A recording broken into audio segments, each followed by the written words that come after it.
Girls and Unicorns, welcome back to my channel, and today we are going to do something fun.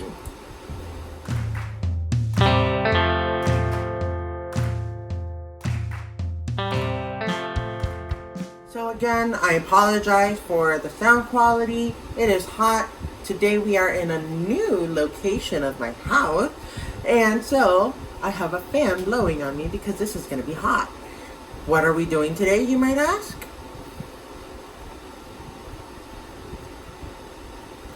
I'm going to be making two treats today. If you saw by the title screen, we are going to be making treats. Yes, I love baking. I'm actually going to show you guys one of my favorite recipes that I've made for each and every Thanksgiving that I've had for the past 5 years. Three years. Sorry, overshot it a little too much. But for the past 3 years, and then I'm also going to make a quarantine must-have, Cocoa Crispy treats.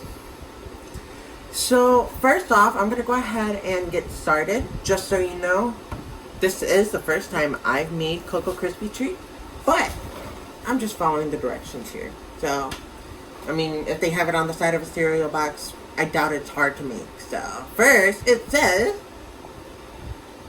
3 tablespoons of butter, 1 package of Jet Puff marshmallows, but I have like a jumbo size, so I guess I'm going to use half of that. And then 6 cups of Kellogg's Cocoa Krispies cereal. Let's get started. Alrighty guys, I'm going to go ahead and do some editorial magic. And boom, you also see my stove on the right or the left. I don't know. It's going to be somewhere. So you'll see that I set my stove to a low and a half heat, I guess you could say. I'm just going to go ahead and heat up my pot. Like I said, I have a big bag of marshmallows. This is actually 24 ounces and this calls for 10. So I'm going to go ahead and overshoot it a little. Actually, no. Yeah, I'm going to use half of it, but not exactly half, just less than half. I'm just eyeballing this here, so don't think I'm Paula Deen or Sara Lee when she decided, or Sandra Lee, when she decided to make that margarita really strong. Oh. I'm gonna go ahead and watch over the marshmallows. I have the Cocoa Krispies right here next to me, but it is taking a little while. So what I'm also gonna go ahead and do is introduce you to the next item, which is a pecan cheesecake. Now I'm not good at multitasking, but I know how to do what I need to in as little time as I need. So I'm going to go ahead and set the cocoa powder, that's been on my mind. The Cocoa Crispy, I'm setting it off to the side.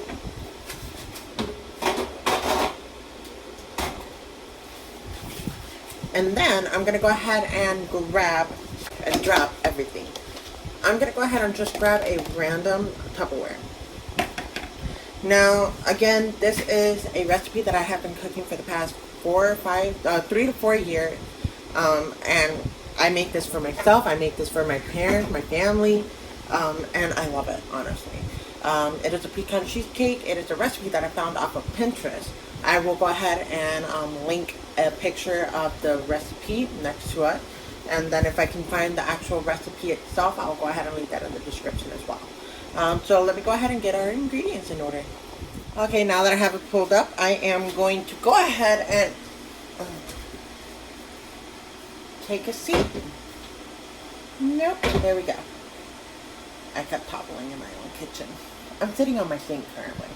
You're currently on my microwave, yeah. So basically the ingredients are for the cheesecake layer and the pecan layer. There are 2 separate layers, which is why I love it. I get to compartmentalize. So for the cheesecake layer, it is a refrigerated pie crust, and I'm using the one that they recommend as well. And then I'm also using 1 package of cream cheese, 8 ounces, and then a 1/4 cup sugar and 1 egg. For the pecan layer, this is where all the diabetes kicks in, but it levels out, oddly enough. The pecan layer, 2 1/3 cup dark corn syrup, 2 eggs, 2 1/3 cup sugar, 1 1/4 cup or 1 1/4 tablespoon of butter, half a teaspoon of vanilla, and 1 cup of pecan. In my family, we use the whole entire pack. We love pecans. And yeah, so basically it's really quick. It's really as soon as you can mix up the cream cheese, that's it. You're done. You mix up, you add all together the pecan layer, call that a day. You go ahead and you lay the cream cheese down, and then you lay the pecan layer on top, and then you just slide it in the oven. It is so simple. I've done this in like 35 minutes tops. I actually made 2 pecan cheesecakes the day of Thanksgiving within an hour. And that was also while I was getting dressed. So if that doesn't speak for itself, I don't know what will. So let me go ahead and get the ingredients together. Hi guys, voiceover TransBeauty96 here. I'm just going to go ahead and recap basically everything that I'm saying in this video, just nice and fast. I just recapped that it's going to be 1 pack of 8 ounces of cream cheese with 1 egg and mixing in with some sugar. I like to go ahead and mix everything in the same bowl, and I'm going to reuse that same exact bowl for the pecan layer. I am also showing that I will be preparing everything in the glass pan, and then the pre-made pecan pie crust is actually going to be ready for me on the side. Right as I started getting my groove, this started to melt. So I'm going to go ahead and add the first 4 cups into the melted marshmallows. I'm going to mix it up and pour out another 2 cups. Even though it doesn't call for it, there you go. Even though it does not call for it, I am going to butter or grease up, however you want to consider it, both my pans. So there is a 13 by 9 by 2 inch pan that I'm using for the Cocoa Crispy treat. I'm going to go ahead and line that up with butter. That way when I put in the crispy treat, I can pull it out easily. And then also for the pecan cheesecake, I feel like it's going to be a lot easier to go ahead and pull out the cheesecake if I actually were to have the pan already buttered up too. So I'm going to go ahead and get that started. I got my butter in my thing. There we go. Got a nice little glob up in there. And I'll be going to show y'all how I'm buttering this one. So basically I have my paper towel that has the barbecue. Wow. The butter. And I am just very gingerly spreading it around. Kind of like I'm washing it, but instead of soap, it's butter. Nice and slippery, right? Alrighty, so now that that's all coated, I throw this away. I put this aside. Now back to the Cocoa Crispy treat. I'm going to go ahead and put the pot, I'm going to empty it into the pan. So let's cover up the butter and call it a day. I wish I could have someone help me show y'all, but you'll just have to see it in the next one. Alrighty, I have y'all facing the other way. I am doing this from a distance because apparently the iPad thinks everything is zoomed in. So as you see, I am just spreading it out in the nice, trusty, dusty, greased up pan. And by grease, I really just mean butter, but just what I was raised saying.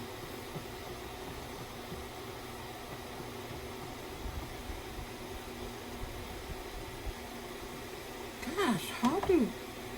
because normally on a GoPro, again. Yeah, it's kind of hard to work through an iPad, but I'm pretty sure if you were to do this in an 8x8 pan or anything smaller than 13 by 2 or 13 by 9, it would be relatively the exact same steps except a lot thicker. Which, I mean, who wouldn't want a nice thick Rice Krispie treat? Look at that! Now, I would recommend to finish this off, probably melt some chocolate and do a little drizzle. And caramel. Oh my god. Ooh! Plot twist. I have both. I will be right back. Back to the plot twist. So, I love s'mores. So I have a bunch of chocolate bars. I'm going to go ahead and melt that into some butter. That's the chocolate drizzle. And then for the caramel drizzle, it's not the same, but it's cajeta. It's the Mexican version of caramel. I cannot wait to see how this plays. Okay, so here's where I'm at. I literally just put this in for 10 seconds with butter, and I just let it sit in there after it was done. That way I can go ahead and just use that residual heat to continue melting. And now we got a nice little fudge. I'm going to go ahead and section off that in like 3 pieces. So one part will be completely plain because we do have some picky eaters. One will be the experimental, both of them. And then another portion is just going to be the chocolate drizzle. Wish me luck. Going in. This is where we're at, guys. I'm going to go ahead and let it sit and chill. And we'll go ahead and see after it's done how it tastes. Now that the pan is lined with the actual crust, I'm going to go ahead and set the oven to preheat at 350 while I pour this in and get started on the pecan layer. Now the pan is all filled with the cheesecake layer. I'm going to go ahead and let that settle for a little bit. The oven is already preheating. And now I'm going to go ahead and get started on the pecan layer. So what we're going to go ahead and need for the pecan is dark corn syrup, 2 eggs, 2/3 cup sugar, 1 1/4 cup tablespoon of butter, melted, and then half a teaspoon of vanilla and 1 cup of pecans. Let me get the ingredients together. Alrighty guys, I'm back with the voiceover. I'm just here showing you that I am putting everything back into the exact same bowl that I mixed the cheesecake layer in. This one counts for like 2 eggs, a bunch of sugar, corn syrup. I do the corn syrup last because that leaves the stickiest residue. And in a minute I'm going to be counting off the butter and the vanilla, and we'll see what happens. Alrighty. This is specifically 1 1/2 tablespoon. So 1 tablespoon, half a tablespoon. Done. And with that, we also need to finish up with butter. I didn't melt any, so I'm just going to go ahead and mix it into the dark corn syrup and hope for the best. Back. I just realized I misread the wrong measurement, and now I'm really heavy on the vanilla.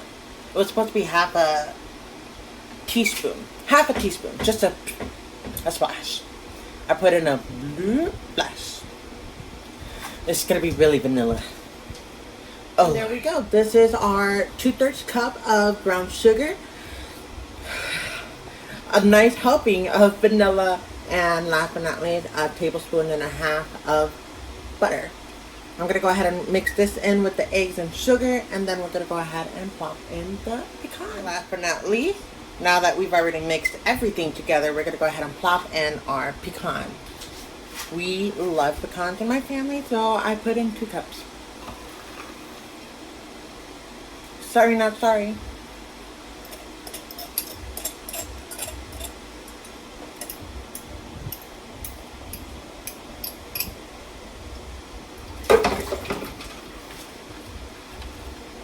Mix it all up.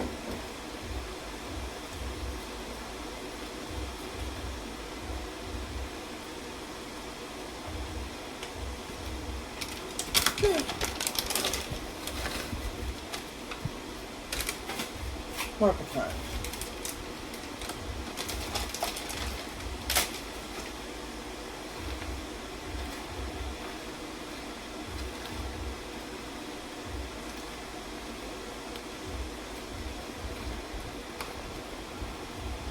Alrighty.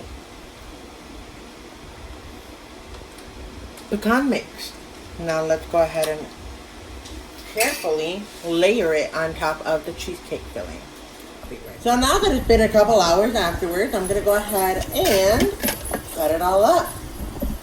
We're going to go ahead and start with the Rice Krispie treat.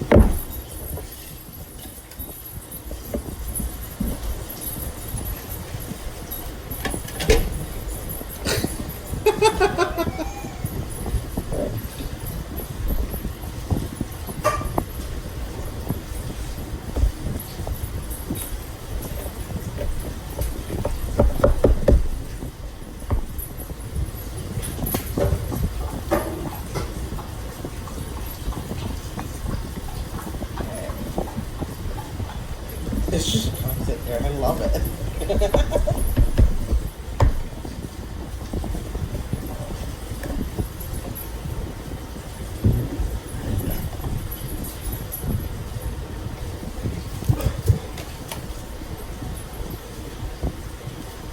There goes a piece with the cajeta and the fudge. Let's go ahead and give that a try.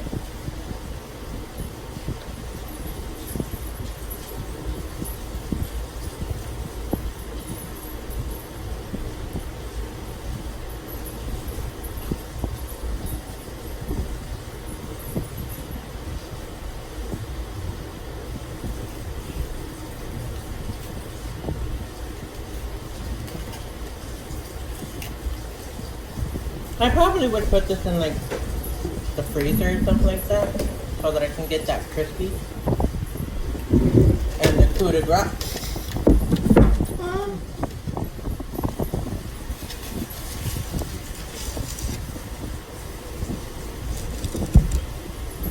The coup de grace, the pecan cheesecake.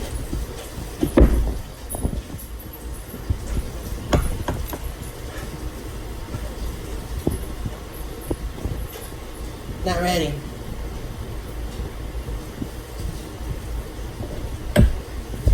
Failed.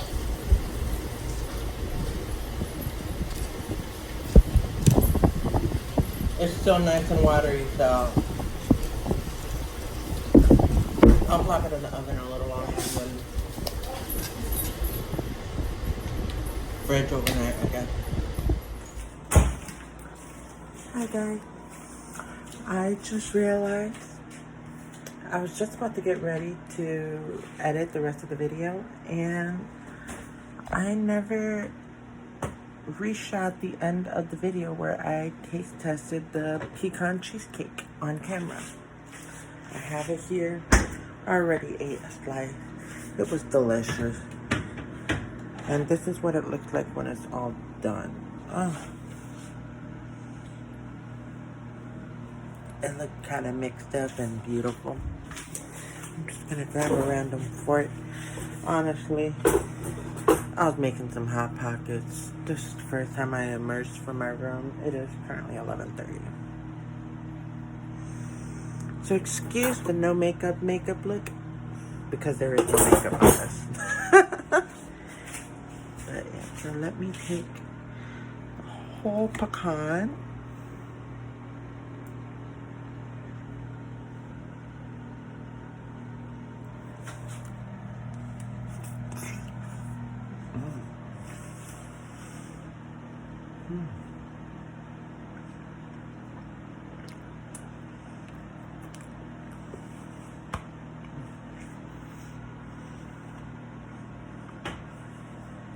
It's really good.